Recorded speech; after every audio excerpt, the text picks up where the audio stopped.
em valso este fado, destino que nos amarra, por mais que seja negado.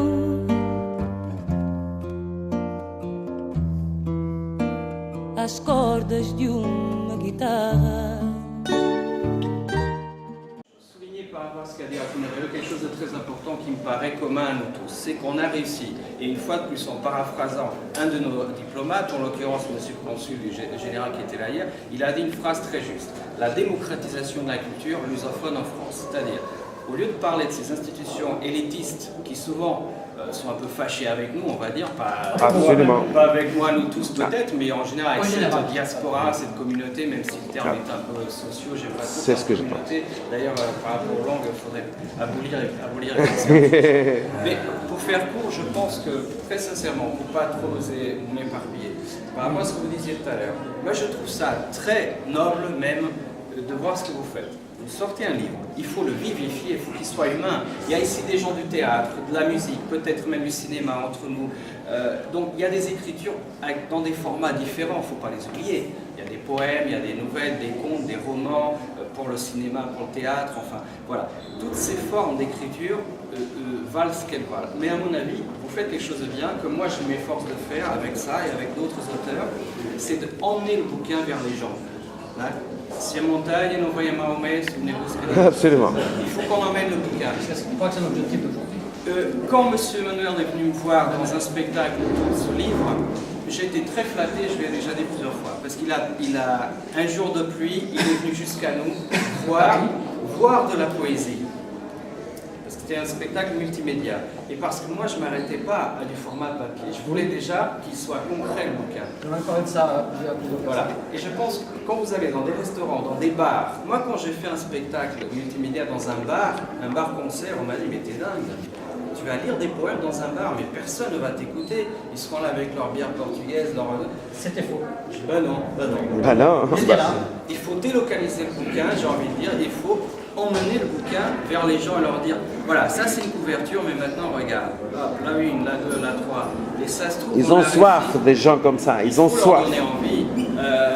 Donc je pense que ce qu'on fait là, il faudrait, comme vous disiez tout à l'heure, et même vous monsieur, de le faire dans d'autres endroits aussi. Pourquoi pas des salles de cinéma, des amphis comme là, qui sont très propices à la poésie dite, chantée, déclamée. Avant, on faisait souvent ces soirées-là, coach toi-même, des gens qui sont là. Enfin, je pense qu'il faudrait refaire ça plus souvent. Dans les écoles aussi, c'est très intéressant. Dans les écoles. Moi, j'ai fait des conférences dans les lycées internationaux. Effectivement.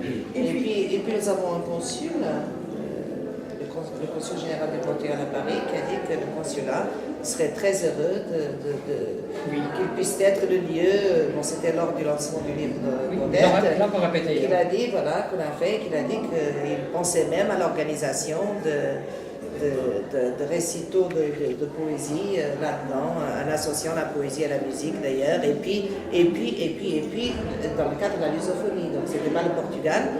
D'ailleurs, ce jour-là, il y avait des compositeurs capverdiens, donc en associant tout ça, moi, je pense qu'il a bien dit qu'il serait heureux que le consulat soit. J'ai même vu un cas, pour moi, symbolique, et voire même extrême pour certains.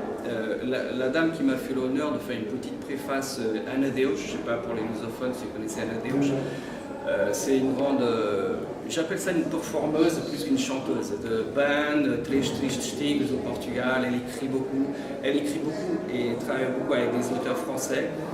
Elle fait des choses intéressantes. Un jour, elle était venue faire une tournée des prisons en France. Elle arrive en milieu d'après-midi à Fleury-Mérogis et elle s'imprègne des témoignages des plus jeunes. Et le soir même, elle fait un spectacle à moitié improvisé sur les témoignages de ces prisonniers. Pourquoi pas emmener la poésie dans des endroits comme ça? Bien sûr. Et la démarche que vous faites est très intéressante parce que... Malheureusement, il y en a beaucoup de Portugais dans les prisons. Oui, à la fois, vous jetez des ponts entre la communauté portugaise et la communauté non lusophone, dont je fais partie, et en plus entre les différents artistes. C'est-à-dire que là, en exposant des sculpteurs, des artistes, des peintres, des brodeurs, des écrivains, des brodeuses et des écrivains. Ça permet qu'on se rencontre, qu'on échange, qu'il y ait justement des synergies qui se fassent et que ce soit peut-être la graine qui va former après d'autres mouvements. Peut-être qu'il peut y avoir d'autres choses ensuite. Bah, je l'espère. Voilà. Et C'est le but de ce fort. Aujourd'hui, avec les nouvelles technologies, c'est une question de temps, c'est tout. Donnez un peu du vôtre. J'aimerais bien que Laurel dise quelque chose, parce que voilà qui... Moi, je n'ai pas très envie de parler. Ah bon, bon bah, non, parce que bon, bah, c'est quelqu'un qui était dans le cercle de poètes, c'est ça? Je pense que je suis toujours. Et je pense que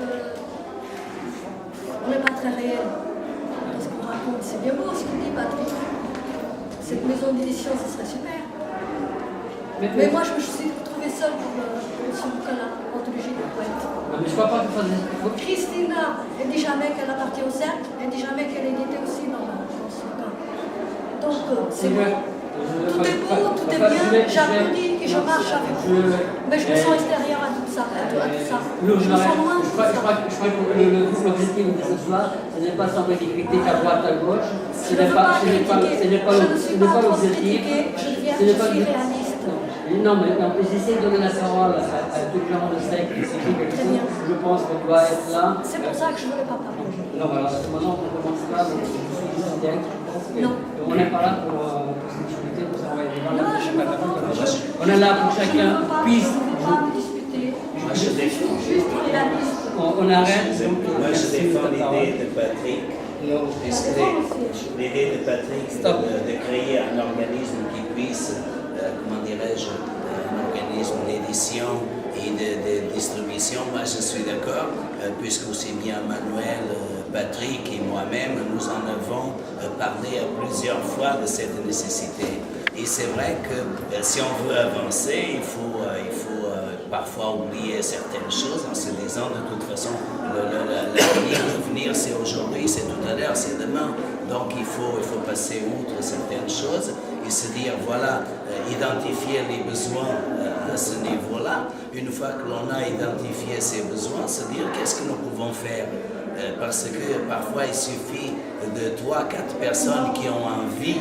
Et cette envie-là, elle peut être transmise à d'autres et effectivement combler ce vide. Puisque nous avons identifié ce vide, essayons de réfléchir comment le combler. Et nous savons que pour le combler, il faut effectivement créer un organisme qui édite et qui distribue.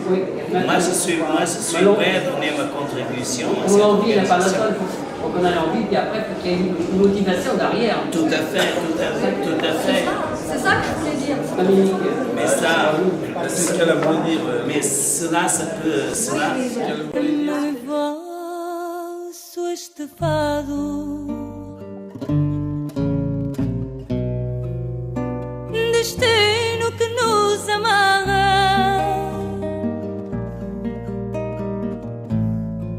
por mais que seja negado.